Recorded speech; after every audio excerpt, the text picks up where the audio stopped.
And so the march from Selma to Montgomery has begun. Dr. Martin Luther King here, heading a procession of between 7,000 and 10,000 people on the first stage of their march towards Montgomery and the state capital. The march is going to last 5 days. The people will be replaced in that time, but at the moment, things look quiet. The federal troops have moved in. Military police units have been blocking off the Selma area all the morning, and helicopters flying overhead, making sure that there'll be little trouble. At the moment, there certainly seems to be little trouble. Very little reaction from most of the white population here in Selma. But, of course, a lot could happen in the 5 days and 4 nights that this march is going to take.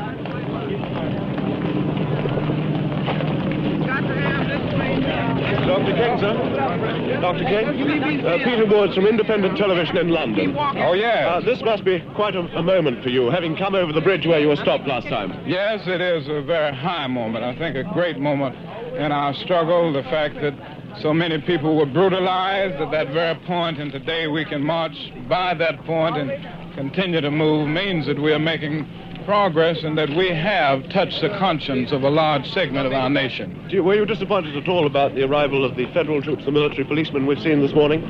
Do you think that that was a sad thing for America to have to do? Well, all of us feel that it is always too bad when federal troops have to be used in a nation or in a state where constitutional rights and privileges should be exercised without any problem. We should be able to march and not have any problem. But I think it's even more unfortunate that through irresponsible statements and actions, the governor of Alabama left President Johnson with no other alternative. Dr. King, I'll let you get on now with your march. Thank you very much. One last thing, Dr. King. Do you expect any trouble now on this march or not? Do you think it'll go off peacefully?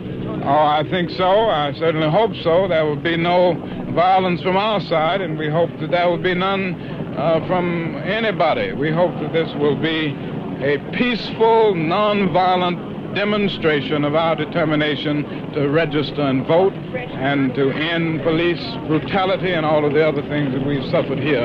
At the moment, the number of marchers is estimated to be between 10 and 11,000. A very much larger group than was originally expected for this march. In fact, so much so that the march from Selma to Montgomery has now got bigger proportions than the now famous march on Washington in 1963.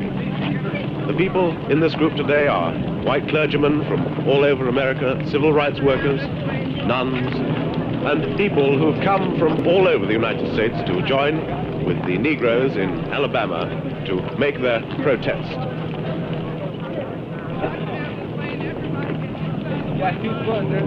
The plan is that for 8 miles the procession moved along Route 80, watched by sullen-faced white people. At dusk, the marchers flopped into a field provided by a Negro farmer and had a look at the only real casualties of the day, their feet.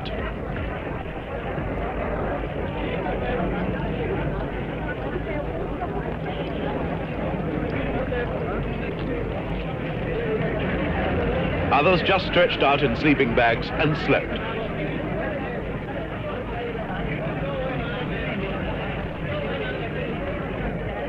It's 8 o'clock in the morning on the second day of the march along Route 80, with another 40 miles to go to Montgomery. So far, the marchers have been going along a dual carriageway, but it's at this point that things are likely to get tricky, because here the road narrows into a twin lane. And it's at this point, too, that there could be trouble, because the federal authorities are not able to control things as easily as they have done so far, and the traffic jams that the state authorities forecast are all too likely to happen. During a brief stop, I talked to Dallas County Sheriff Jim Clark about how things had gone in the first 2 days.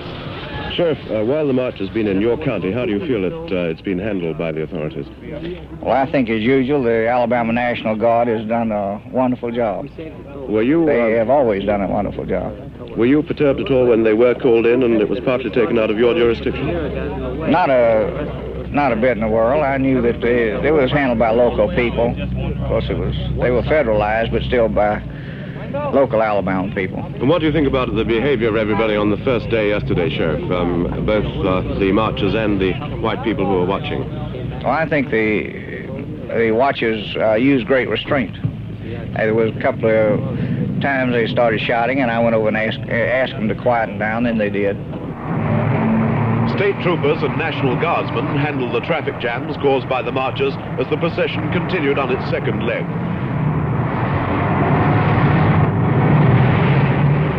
Ahead of them, another civil rights group worked in the next bivouac area 17 miles further on, rigging tents and getting things ready for the second night stop. And further ahead still, segregationists have been at work too, putting up posters on the roadside accusing Dr. Luther King of being communist trained. Another propaganda too, this time from the air. Light planes are dropping leaflets calling on white employers to sack their Negro workmen. There's still a long way to go to Montgomery and afterwards.